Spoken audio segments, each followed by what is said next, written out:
Tickets available starting Friday, May 21st at 10 a.m. More at floridatheater.com. Wayne Hogan of the Terrell Hogan Law Firm. I'm Wayne Hogan. One texter call can wreck it all. Learn more through distracted driving presentations for teens and the workforce. Arrive alive. Let's end distracted driving. Learn more at waynehogan.law.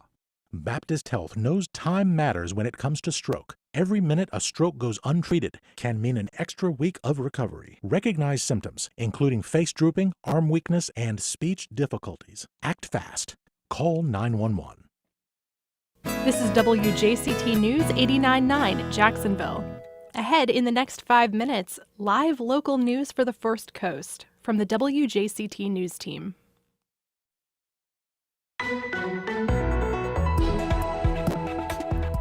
Why has a 40-year-old academic theory about race in America become so controversial? I'm Melissa Ross, and just ahead this hour on First Coast Connect, a closer look at critical race theory and why Florida politicians say they want to ban it from the classroom here. That's ahead. Then later. Patients with underlying depression, if they received ketamine as an anesthetic during some of their surgeries, were noticing reductions in their symptoms of depression. The growth of ketamine as an off-label treatment for anxiety, depression, and suicidal thoughts. That and more is just ahead.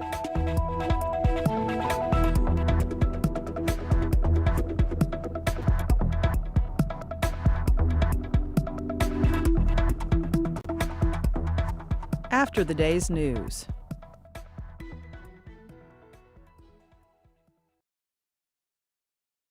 Live from NPR News in Washington, I'm Corva Coleman. A year ago today, George Floyd was murdered by a then Minneapolis police officer. President Biden will receive members of Floyd's family today at the White House. The president has been urging the Senate to pass a policing reform bill named for Floyd.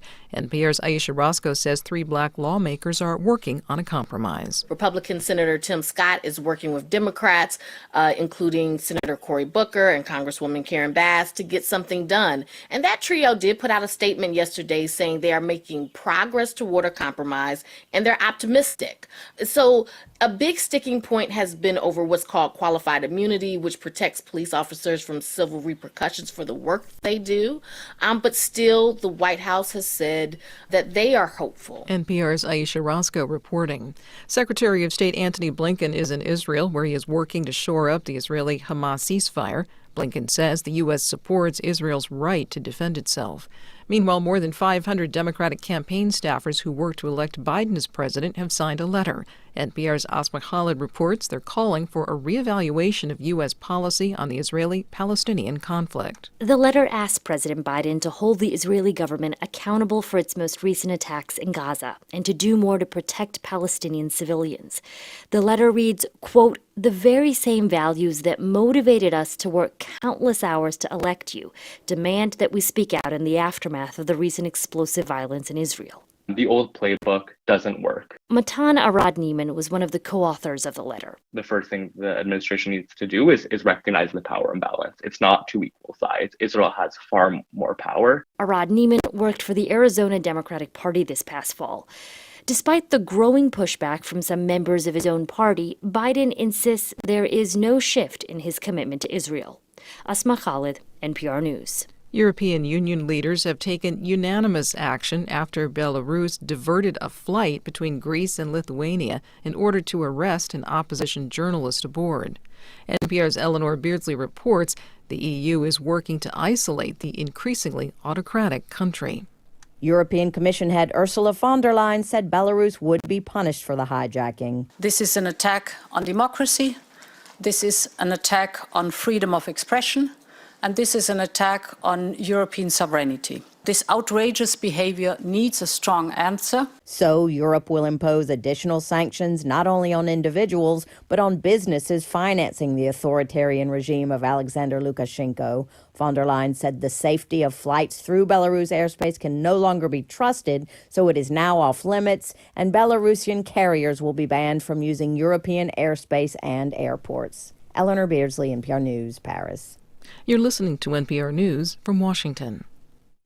It's 9:04. This is WJCT News 89.9 in Jacksonville. I'm Michelle Corum. An Atlanta-based developer has a contract to buy the former Florida Times-Union newspaper building in Brooklyn. The plan is to build a $250 million mixed-use complex with apartments and retail space. As the Jacksonville Daily Record's Mike Mendenhall reports, the Riverfront headquarters was home to the Times-Union until the newspaper moved downtown in 2019. Developer Jeff Fuquay says his company will demolish the 5-story Times-Union building for a shopping, office, restaurant, and apartment complex. The Florida Times-Union opened at 1 Riverside Avenue in 1967 and was bought by the Augusta, Georgia-based Morris family in 1982.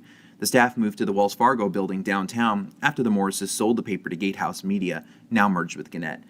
Fuquay says the restoration of McCoy's Creek is central to the site's master plan, which is an entry point for the 30-mile Emerald Trail project.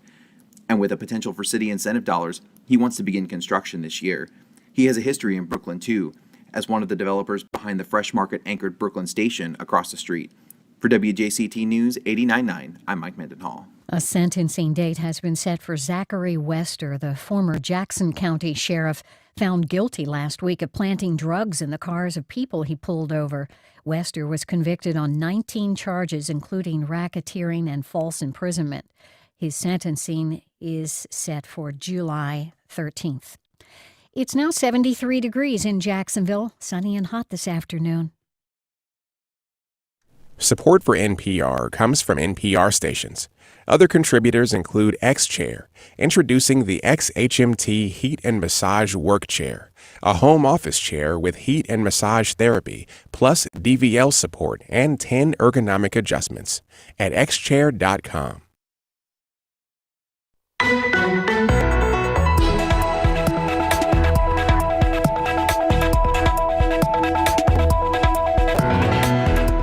Supporters say it's an honest conversation about systemic racism in America. So why do opponents of critical race theory want to ban it from being taught? Good morning. We're live from Studio 5. I'm Melissa Ross, and this is First Coast Connect. Thanks for listening. Just ahead, a closer look at critical race theory and why Florida wants to ban it from being taught in your child's classroom. Let us know your thoughts right now. Get on the phone. It's 549-2937 to join us. Then later, why ketamine therapy is growing in popularity for the treatment of depression. First, though, here's your COVID update for the day. 1,606 new COVID cases in Florida overnight. 27 new deaths from in-state residents. 734 deaths of non-Florida residents in Florida. The death toll in the state from the virus now stands at 36,501. Go get your vaccine, everyone. Please. This virus is still circulating. Well, this morning, we decided to take a closer look at critical race theory. Maybe you've heard about it lately. Florida's governor and its Board of Education say it shouldn't be taught to kids. In fact, the State Board of Education is going to adopt rules next month that would limit what and how teachers can teach when it comes to both civics and history. These proposals are touted as efforts to avoid indoctrinating students on specific ideologies, and they are part of similar efforts in other states around the country. Now, both critical race theory and the New York Times 1619 project about the history of slavery in America have gained a lot more attention over the last few years because we're having a national conversation on social justice. So this morning, we're going to have the conversation right here on the show as the Board of Education prepares to meet here in Jacksonville next month and will likely adopt these new rules. Dr. Emily Maiden, assistant professor at UNF, joins us now with more. Dr. Maiden, good morning. Good morning. Thanks for having me. And as we talk about critical race theory, what are your questions and comments? Give us a call. It's 549-2937. Join us. Emails to firstcoastconnect@wjct.org. Tweets to @MelissaNJax. And our Facebook page is open. Well, Dr. Maiden, critical race theory has been around for years. It's an academic theory that examines race and racism and how it influences government practices and policies. It's mainly been taught at the college level. Can you explain to listeners who really aren't familiar with this, how do you define critical race theory? Yeah, that's a really great question. So, first and foremost, critical race theory is a critical theory, right? It's right there in the title. And that means something quite specific, actually, to be a critical theory. It means that we're using the lens of race and racism to analyze various social, cultural, and political structures. So, think of a question like, what can we learn about the U.S. legal system through a racism lens? What can we learn about education, healthcare, political participation? And then, like you said, when it comes to policymaking, that perhaps more important question of how does analyzing these structures through this lens of race and racism help us find ways of improving, in many cases, social services? And so that's what critical race theory is doing at its heart, is it's providing a lens of analysis through which to look at the world and see the how and why of these various social and political phenomena. And I think it's important to note that it's just one lens, right? Anyone who's a critical race scholar will tell you you need multiple lenses of analysis to get a full picture of the world. And critical race scholars, in the debate with public schools now, critical race scholars are just asking to be included in that set of lenses. And so then what is your reaction to this push from the governor and the Board of Education to ban critical race theory? The governor says this is an attempt to indoctrinate students and that it will teach children to hate themselves and each other. Yeah, that, it was devastating for me. I'm a political scientist, as you said, and I train my students from the very first class to value critical analysis. And I teach them how to build out their own set of theoretical lenses that they can use to look at the world. So I feel like when you see an effort by not just this governor, Brian Kemp in Georgia, Mitch McConnell has been very vocal about this recently, when you see these attempts to stop students from thinking critically, and to actually argue that theoretical analysis is somehow indoctrination or brainwashing, it is devastating. As a teacher, it feels very devastating because you feel like your role is a facilitator of my students' learning. And so I wouldn't ever be trying to tell a student what to think. For me, I feel like the hallmark of a good teacher is that they don't teach you what to think, they teach you how to think, especially in those formative years. And that's all critical race theory is doing, is providing an analysis, a toolkit that you would add to other toolkits in your toolbox, for looking at different historical events, current events, and drawing your own conclusions, right? So it's really upsetting. It's upsetting as an educator to feel like critical thinking skills would be challenged or questioned in the classroom at any level of education. We'll go to your calls in a moment. We're talking about critical race theory on the show today and how the State Board of Education is moving to ban it from being taught in Florida public schools. 549-2937.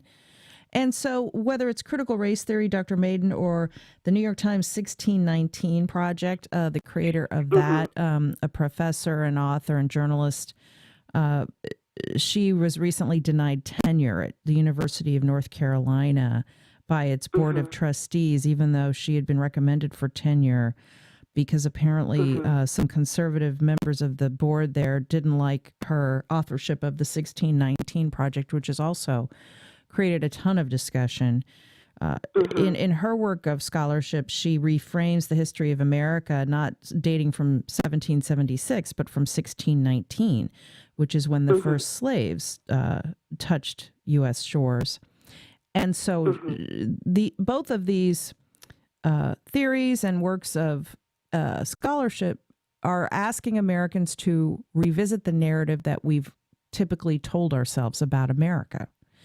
So why do you think there's been such an incredible pushback to this revisiting of history? Yeah, I think a big thing at the heart of this is just misunderstanding of what critical race theory is attempting to do, or in the case of the 1619 Project, just whether it's unintentional misunderstanding, or I think in some cases there's a little bit of willful misunderstanding, especially when you have people in positions of power that have the resources available to learn about these.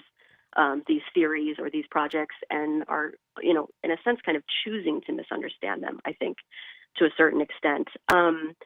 It's just it's a way of wanting to hold on to a specific narrative about American exceptionalism, about the history of our country, the development of our country. And it's kind of like in the very intro courses I ever do in my political science classes, I tell students, like you mentioned a number of quotes from those politicians were saying, they're teaching us to hate America and hate each other. And I always say, one of the first things I say is, you can love a thing and be critical of it at the same time, right? You can love the United States, you can love what it offers, the opportunities it affords, and you can be critical of it. It's not mutually exclusive.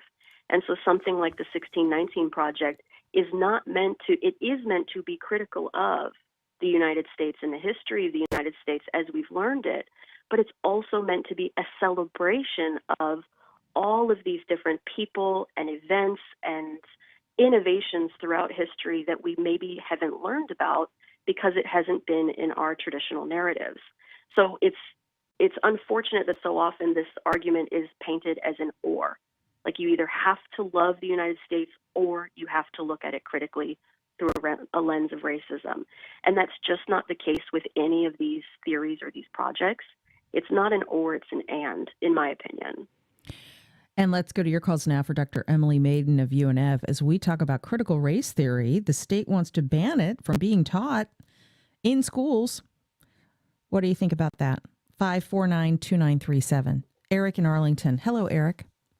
Good morning. Good morning. I just was listening in, and this battle for the American narrative has been going on for quite some time. It was basically accepted that white exceptionalism and American exceptionalism was the reason for our greatness up until the 1930s or 40s, and then people started to question that, and there's been a sort of a war going on between these two ideas since then. I remember when I was in high school, we had to take a class called Americanism versus Communism. So you can see that this battle for the hearts and minds of young people has been going on for quite some time. The problem I think that people have with critical race theory is this. If you say to yourself, well, why is it that the African American community or brown communities in general are more likely to live shorter lives, are more likely to get killed by the police, are more likely to be impoverished, are more likely to live in areas that are polluted? You can't answer that. The American narrative doesn't answer that question. The only answer you can derive from the great American narrative to that question is, well, these people are brown people there must be something wrong with them because America is a meritocracy, and so it must be their fault. So it must be the brown people's fault that they're in such bad straits. That's not an acceptable answer. It's not an honest answer. It's not a scientific answer. And so, this whole idea of critical race theory is basically using a different method to try to answer these questions, which, if you asked Ron DeSantis, and I wish someone would do this sometime, why do you think it is that African Americans are more likely to be incarcerated than white people per capita or end up on death row per capita? There's got to be an answer to this question. It's not just because brown people are inferior, which is their answer. Thanks for taking my call. Thanks, Eric.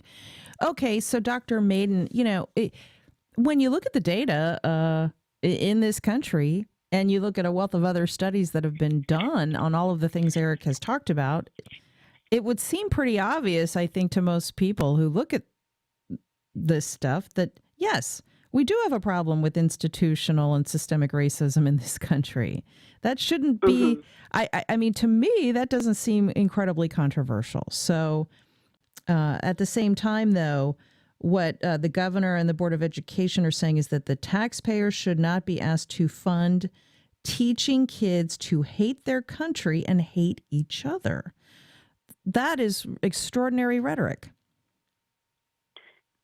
Yeah, I agree. And I think, he mentioned the point about the prison system. And that's, that is such a huge issue. And that's absolutely one of the founding issues, legal scholars within critical race theory were working on in the 70s But yeah, it goes back to what I said of you can love something and be critical of it. So you can love the United States and you can love the opportunities that it affords you in terms of your safety, in terms of policing, all of these things. And you can also be critical of it and say there are issues that need to be addressed. In my love for this thing, I want to make it even better, right? And so I think people really miss this opportunity to see the and of this, that we can have both and. It's not an or. And that's a real challenge, is breaking through people's desire to just see this as an or. I either have to be critical or I can love it. I can't do both. James, and, you know, it's a false dichotomy. James at the Beaches. Hi, James. You're on. Go ahead. Hello. Yes, I remarked a while ago that it could be introduced very much like you do when you're introducing sex education to elementary and high school. Do it on a graduated basis. You don't have to overwhelm or shock them, but it does need to be done because, as I say, we are always in the process of having a more perfect union. It wasn't perfect in the past. As long as we learn from the past and we can grow from the past toward the future, then that's the way all of us grow up, not only young people, but a nation.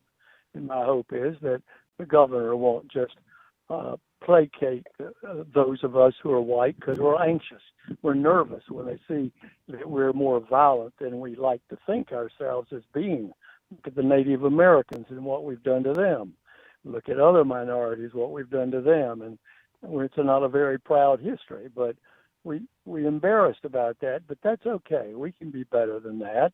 In fact, we are better than that. I'm hoping our governor will be better than forbidding it. My goodness, that doesn't sound like him. He's better than that. Thanks, Ed. It does appear that the Board of Education is going to pass rules here in Jacksonville when they meet at FSCJ in a few weeks that would essentially do that. Under his direction, would ban the teaching of these kinds of concepts. Lots of calls. Jane in Ponte Vedra. Hi, Jane. You're on the air. Good morning, Melissa. I just want to say every time I hear someone say we do not need to be teaching the children the truth, my hackles go up a bit because it's not that the children can't handle the truth and the facts. It's that the adults around them don't want to have to deal with the questions that the children ask. And as a lifelong educator, I've seen this happen back in the 60s with sex education, with religion, and so forth. It's just absolutely, to me, anti-democratic ruling to forbid the learning about anything. We might as well be burning books. Thank you. Thanks, Jane. You know, it's interesting that we're having this discussion on the one-year anniversary of the death of George Floyd in Minneapolis, Dr. Maiden. It ties into everything we're talking about. And it was children who, it was a child who recorded that video and was a critical witness for the prosecution of that police officer. And so what about that kids can handle these kinds of difficult conversations about our racial history? Yeah, I was going to say the exact same thing. You know, the thing that came to mind for me, because this is a conversation you see being played over and over, is how young is too young, right? We can't be presenting this too young to our students. One of the witnesses, a key witness, as you're saying, not only the girl that was a teenager that filmed it, one of the key witnesses that took the stand was a 9-year-old girl, right? A 9-year-old girl that not only had to witness it, but had to relive it for cops and then lawyers and then a judge and a jury, right? And so it's like, how young is too young? It's their lived experience, you know, or there was just the case, I think it was a couple months ago now, but the preschooler sent home with a threatening letter to her mother that her hair smelled like coconut oil. And the teacher was upset by it, right? And made up lies that the students were mocking her and that she couldn't use coconut oil anymore, right? This is a preschooler that the mother is having to address this of, I can't tend to your hair the way I would like to because your teacher doesn't like the smell of coconut oil. So it's like, how young is too young? There's no such thing. And I like what the caller said about the idea of it doesn't mean you have to introduce it all at once. You can gradiate it in terms of what the students are prepared to learn about, but they're already asking these questions. They're already being exposed to it.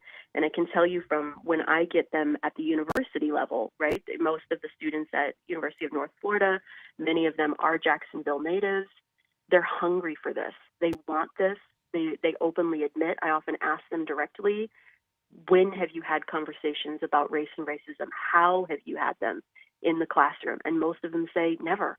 Right? And they miss that, and they want that in their classroom curriculum earlier than when they get it at university. Lots of tweets. Here's a few. Please point out, says one listener, that this is an example of the state's disdain for public school teachers. Voucher and charter schools will be exempt from these rules. A tweet from Lynn. The idea that race and racism are social constructs that have been used to inform government policies that unfairly target minorities. That's critical race theory, she says. Roger tweets the show, when we start banning thought, we are moving away from a free society. Josh tweets the show. It's a theory that uses race as its central axis. Many might be made uncomfortable by that, but it's the purpose of education to challenge preconceived notions and foster critical thinking, he says. Ed is in Orange Park. Hi, Ed. Good morning. Good morning. Yeah, maybe, I don't know, my mentality is one of a Hispanic immigrant, and maybe we think, they're saying religion, the convert tends to be more religious than the one who was born with a religion. Maybe it's the same way with a naturalized citizen sometimes versus native-born Americans. We know the difference and how to appreciate what we have here with all our imperfections, all the warts that we have. But the reason I wanted to say is that you see minorities and people of color from all over the world who risk anything to come here and grow up in this supposedly racist, horrible country. But at the same time, we don't see any minorities who are here in the United States leaving, even though they're free to do that anywhere they want to in the world.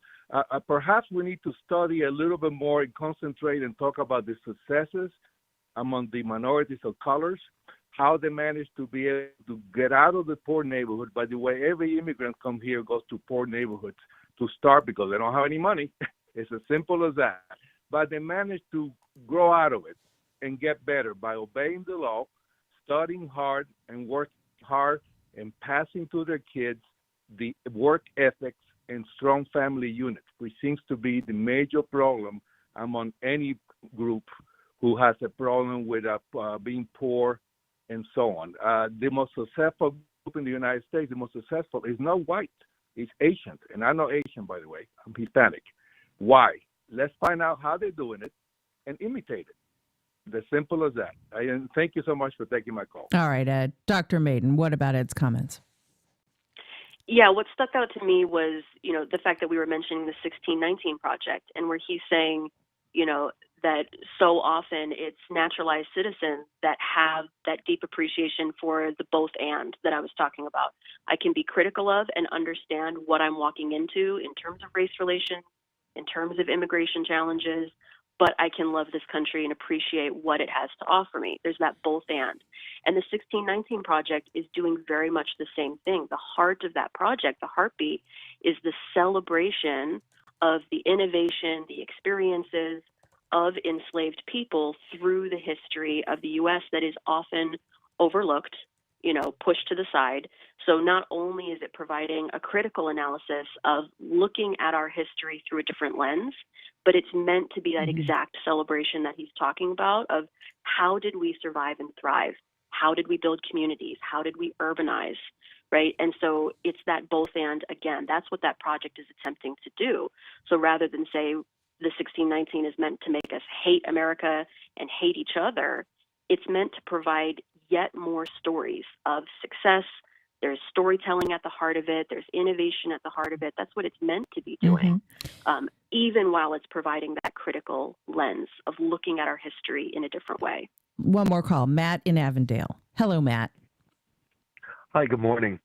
I'm a local teacher at a local community college.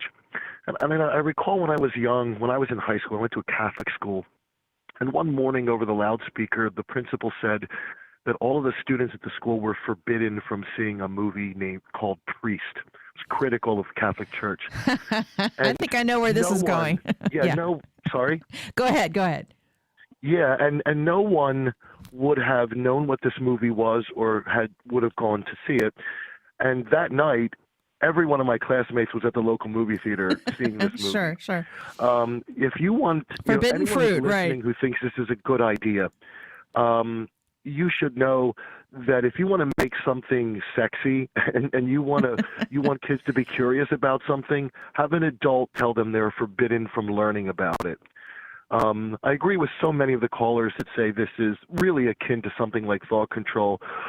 But if your goal is to keep children away from this, and I disagree with that, but banning it and saying you're not allowed to learn about it is the last thing you want to do. You've already made it much more attractive to students by banning it. And I'll take my answer off the air. Yeah, that's a pretty astute psychological observation, Matt. Thank you for that. Okay, Dr. Maiden, your final thoughts. As I said, we will cover it when the State Board of Ed meets here in Jacksonville in a few weeks. Yeah, I think final thoughts here, since we're talking about this and it is so timely that they're going to be, voting on this soon. I think the thing that stuck out to me the most was DeSantis's point. He said civics needs to be taught in a fact-based way, not an ideological way.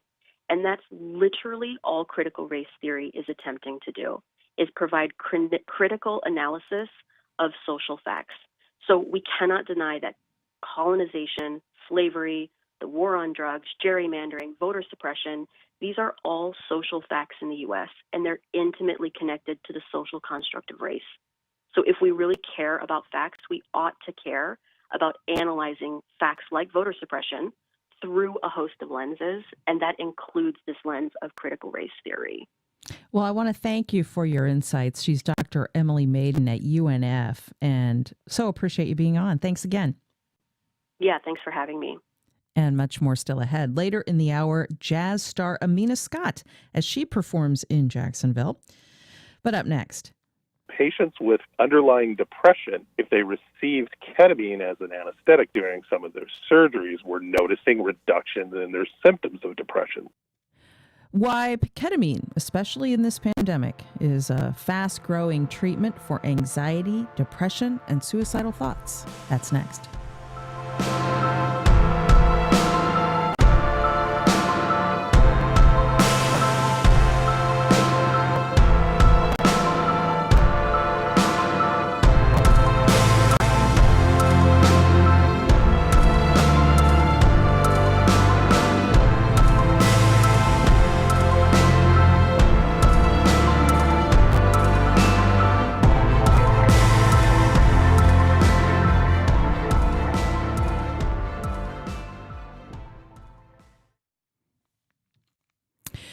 Well, in this pandemic, more Americans than ever are struggling with depression, anxiety, suicidal thoughts, and flare-ups of chronic pain. And veterans struggle with PTSD, plenty of them in our area. Ketamine treatment is becoming an increasingly popular and off-label way of treating this array of mental health problems. In fact, patients who have struggled for years often find rapid relief with microdoses of ketamine.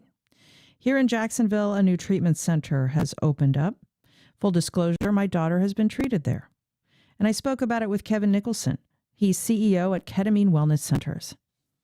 Hi, Kevin. Good to be with you. Thanks for joining us. Absolutely, my pleasure. You know, in this pandemic with mental health issues just affecting so many families, I'm pleased to talk to you about ketamine treatment. Full disclosure, my daughter, one of our daughters, has been treated at the Ketamine Wellness Center in Jacksonville, which opened recently. For people who don't know much about this, can you explain how ketamine treatment works and how it's been developed as a modality to help people with anxiety and depression and also veterans suffering from post-traumatic stress disorder? Absolutely. Quick little history on ketamine. Ketamine's been around and FDA approved since 1970. Was originally developed for use as an anesthetic during the Vietnam War. And it's been used as a first-line anesthetic agent in many countries for a long period of time. We still use it in the critical care settings. My background is a registered nurse. I used to work with the medication in the emergency room in a burn unit type setting. So it's got a very strong safety profile. But in its use in mental health, about 15 years ago, maybe a little bit longer because the years seem to go by rather quickly, in an acute hospital setting, they determined that patients with underlying depression, if they received ketamine as an anesthetic during some of their surgeries, were noticing reductions in their symptoms of depression. The National Institute of Mental Health started reviewing the efficacy of ketamine and doing some research on a small scale. And then in other hospital settings and university settings, they still continue to look into ketamine at a low dose sub-anesthetic level to see if it would offset mental health, depression symptoms, anxiety symptoms, and so forth.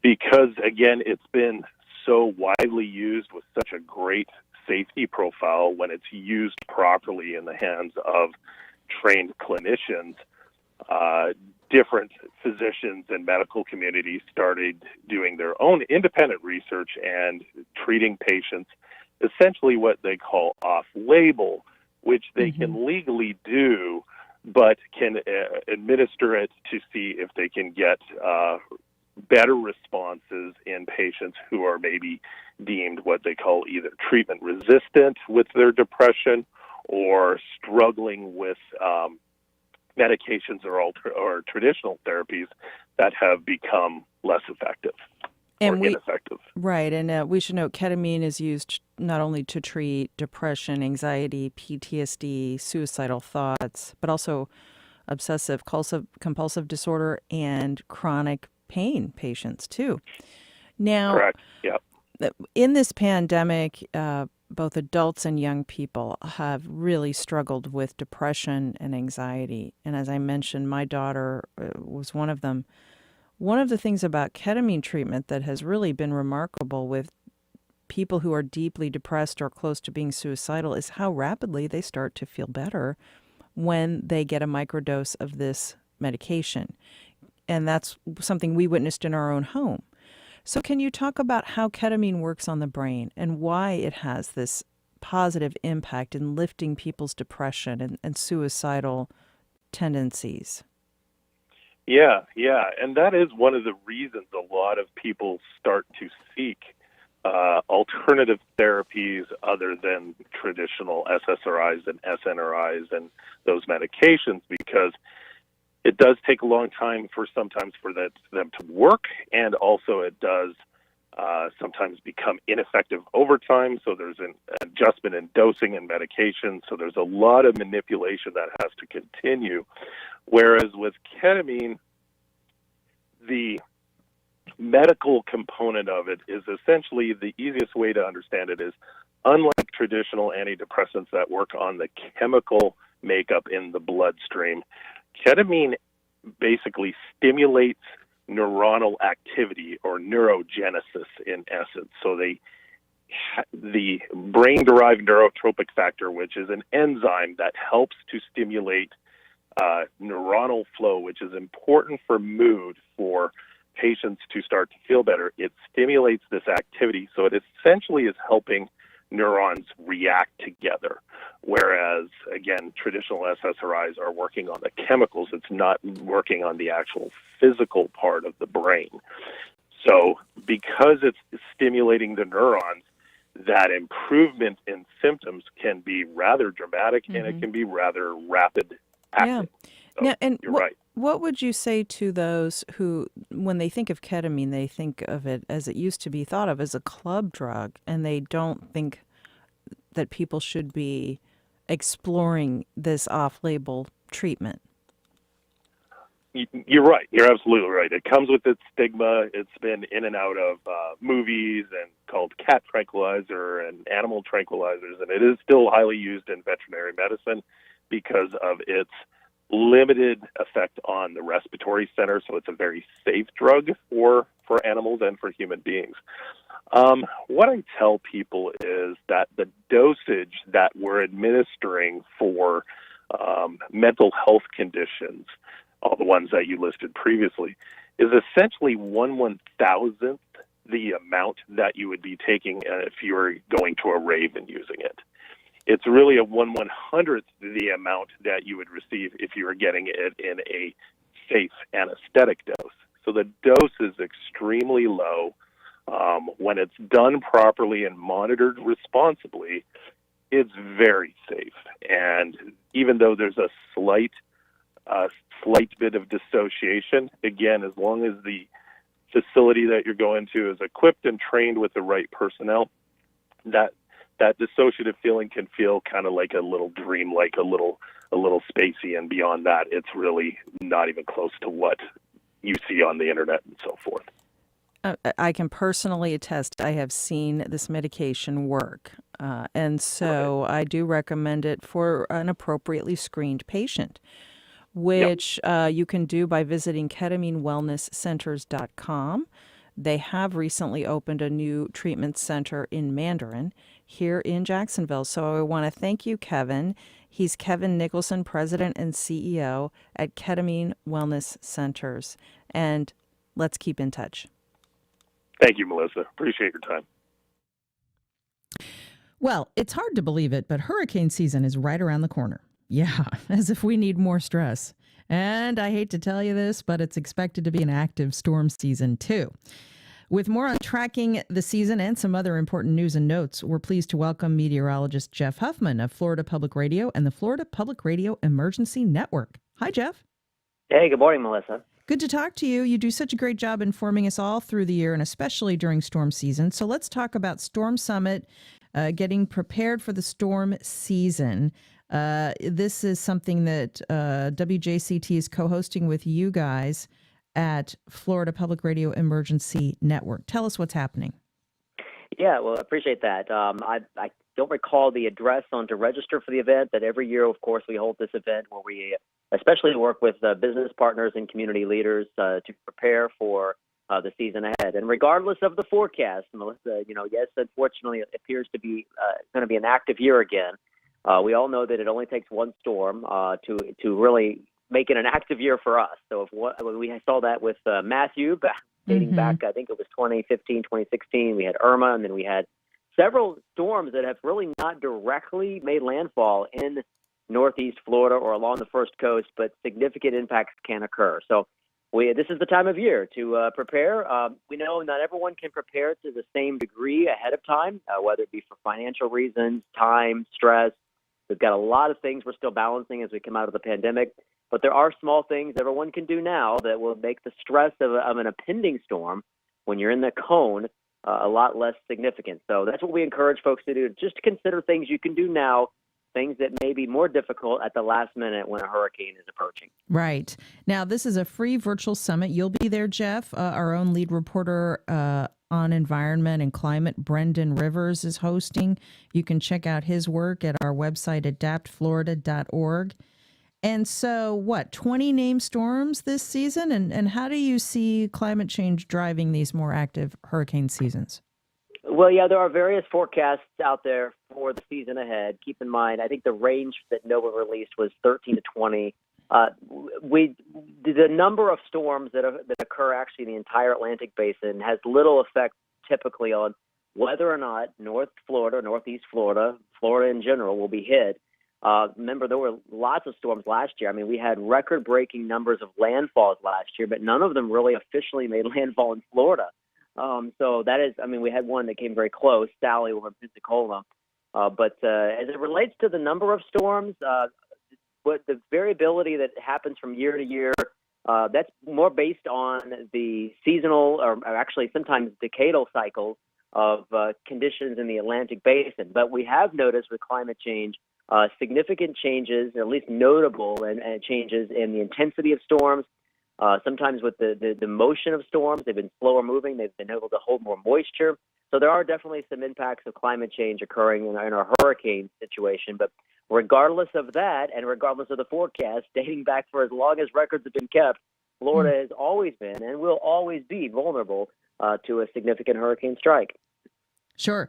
Now, there is a sales tax holiday coming up, starts May 28th, where you can buy items to prepare yourself for storm season. Even anything from a raincoat to rubber boots to a generator. How highly do you recommend that we take advantage of this, Jeff? Highly. I mean, I'm going to take advantage of it myself. I mean, I'm a little different in the fact that whenever there's a hurricane, I'm in the storm center, so we try to plan ahead for our supplies there. But Melissa, one of the things that's most commonly forgotten is the cell phone charger, those battery cell phone chargers. Those are a hot commodity, and sometimes even there's more of a shortage of those than there is gasoline right before a hurricane hits. So those are some things you can think about buying now, the battery chargers for the cell phone, the NOAA weather radios, or at least finding a radio that has the NOAA weather band. I mean, don't forget our public radio station here, WJCT, has taken the time to prepare for hurricane strikes. We have the backup generators. We have the storm center coverage. So we will, of course, be a reliable source of information. But I think one thing we all can't seem to live without is our cell phones. So don't forget about those battery chargers. That's one thing that I forget every year. And then, of course, when a hurricane cone encompasses Florida, all of a sudden Best Buy has run out of them. So you got to keep those things in mind. Such a good tip. I have to say too, Jeff, after everything we've been through over the last year, I think we're all hoping and praying for a quiet storm season. It's like, I don't know how much more we can all take. Yeah, I agree with you. We had a long period of time, I think 10 years, without a direct hit in Florida, and there was a lot of concern about hurricane apathy, or just we forget what an impact of a hurricane can have on us. Now we have several storms in our recent memory, but let's also remember that every single storm is unique. So even though we may remember what Matthew did to the First Coast and to the St. Johns River, what Irma did, we had a couple other side swipes, if you will. Let's remember that every storm is unique, and we need to prepare and pay attention to the information specific to each storm and not necessarily react based on what we recall from the last one. Exactly right. And you'll talk about that. There will be a panel discussion on lessons learned, hurricane preparedness, emergency preparedness, even understanding hurricanes and tropical storms. So this is the kind of thing that weather geeks, and there are a lot of them out there, they are going to love this. And I know you hear from folks like that all the time in your job. Yeah, and one of the things I want to point out is, and maybe if you attend tomorrow, you'll learn this as well. Remember, there are a lot of people in our state, in our communities, in our counties, in our cities that are working their tails off to prepare us all, right? We've got emergency managers that rehearse and do drills and prepare for this. But there's only so much they can do. It takes a collective effort of our officials and our agencies and our companies and our employers preparing. But we all have a responsibility to do as much as we can.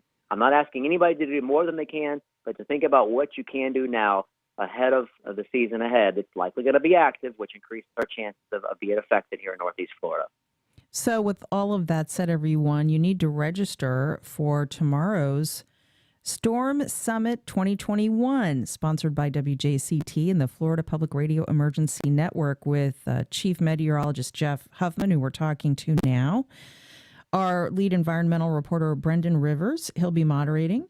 You can check out his work at adaptflorida.org. Special thanks to ServPro Jacksonville South and Arlington, Jacksonville East. They are presenting this Storm Summit. And, by the way, Jeff, we're going to have people on hand from the City of Jack's Emergency Preparedness Division, along with a lot of other subject matter experts who can talk about how to be prepared for storm season. You're going to have an all-star panel for this.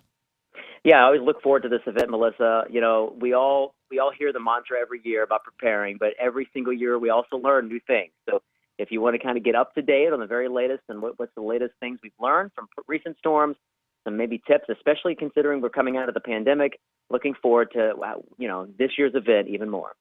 Check it out on Eventbrite. Just search Virtual Storm Summit 2021. Register now and attend tomorrow. And by the way, Jeff, let me give a shout out to the Florida Public Radio Emergency Network. When all other sources of information go out, public radio always stays on, and you have informed people through many, many storms with a critical state-supported network. So thanks for doing a great job with that. I appreciate that, Melissa. And remember, if you have to evacuate, you can still catch our coverage in other markets around Florida. So I appreciate you saying that. That's what we're here to do, is to inform and help everyone make the best decisions possible with the resources they have heading into this year's season. And again, let's hope for a light one. Thanks again, Jeff.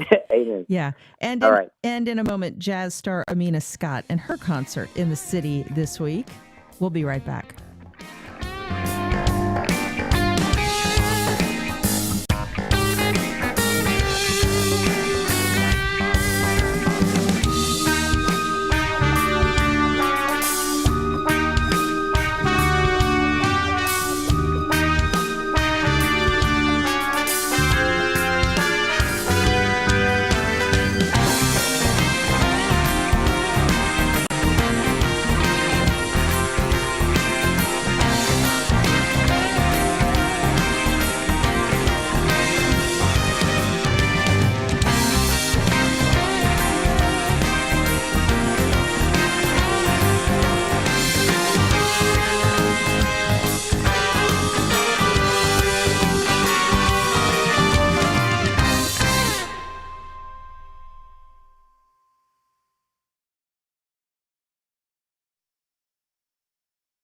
CNS Healthcare is offering an agitation associated with Alzheimer's dementia research study. Has Alzheimer's changed your loved one? Have they shown verbal or physical symptoms of agitation? Learn more at cnshealthcare.com. Jacksonville University's Doctor of Business Administration degree prepares business leaders to solve old problems in new ways. Accredited, flexible, and connected to industry. More info at www.ju.edu/DBA. I'm Tanya Mosley. In the 1 year since George Floyd was killed, states like Washington are taking a new approach to teaching police recruits about racism and policing. So it's embedded within the curriculum, and hopefully that viewing of it by recruits who are coming through allows it to be seen as something that is not taboo. That's next time on Here and Now. Today at 1 on WJCT News 89.9. On the next Fresh Air, Pulitzer Prize-winning author Annette Gordon-Reed talks about her new book, part memoir, part history, about Juneteenth, the holiday commemorating the day that enslaved African Americans in Texas were told that slavery had ended. That was 2 years after the Emancipation Proclamation had been signed. Join us. Today at noon on WJCT News 89.9. How would you change the tax code? The current system rewards wealth and mostly benefits those who are white. Author Dorothy Brown says our tax laws need a fundamental overhaul, one based in racial equity. But how do you set up a tax code that works for all Americans? That's next time on 1A. Today starting at 10 on WJCT News 89.9.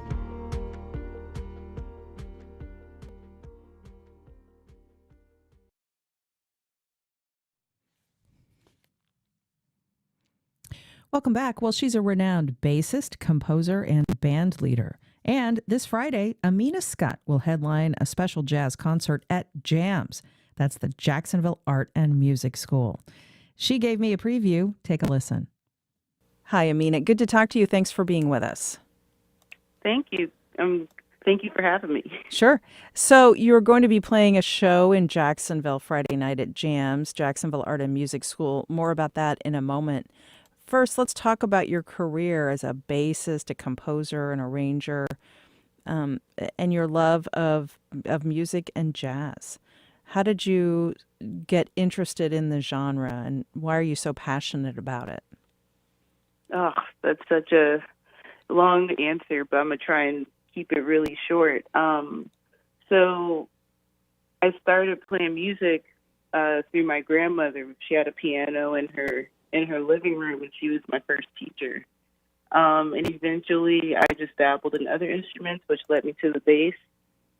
And growing up in where I'm from in Oakland, California, hip-hop has a really strong presence in the city and in the community. So I was actually really into hip-hop and also rock music.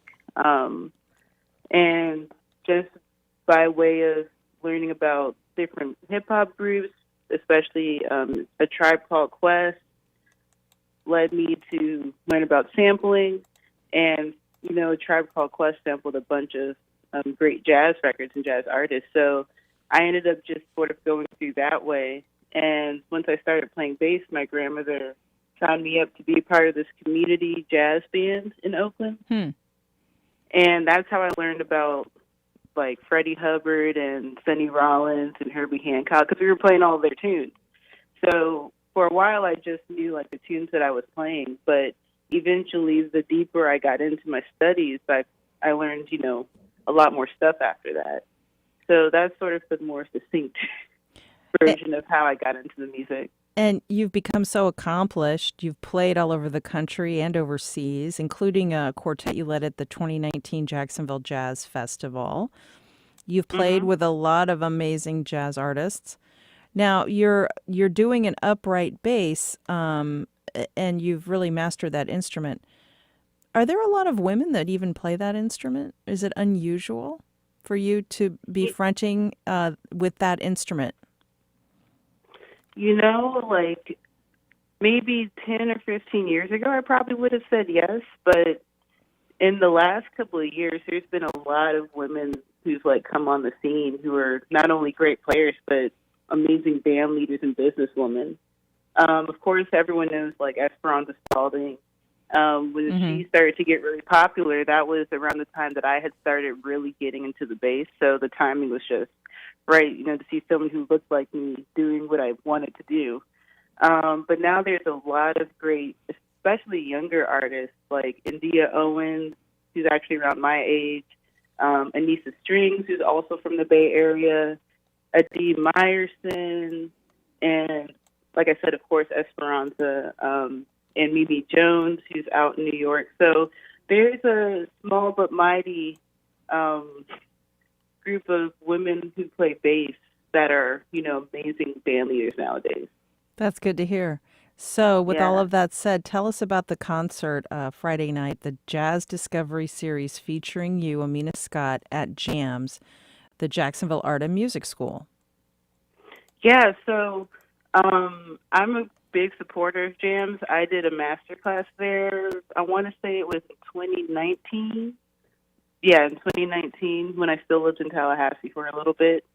And I love what they do. And so when John Lumpkin hit me up to come be a part of the series, I immediately said yes, because they do a lot of great things in the community for the youth and for Jacksonville as well. So I believe I'm playing at 7 o'clock, and it's just one set, 7 to 9:30. And you could register if you look up Jazz Discovery. I think you could register on the Eventbrite page that they have.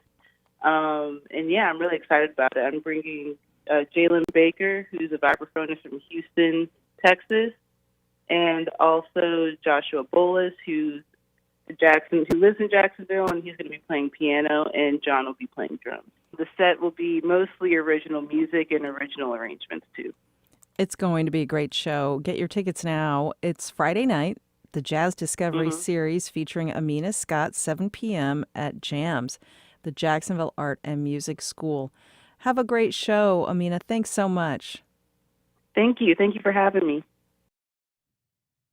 And to give you a little taste of that show, here's a little of Amina Scott's music for you to enjoy. Thanks for listening, everyone, and thanks to all of our guests and callers, along with producer Heather Schatz, director Josh Torres, editorial director Jessica Palumbo, and digital editor Bill Bortsfield. I'm Melissa Ross. This is First Coast Connect on WJCT News 89.9. We'll be right back here again at 9 a.m. tomorrow. Have a great day.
Support for First Coast Connect is provided by Baptist Health and the North Florida TPO.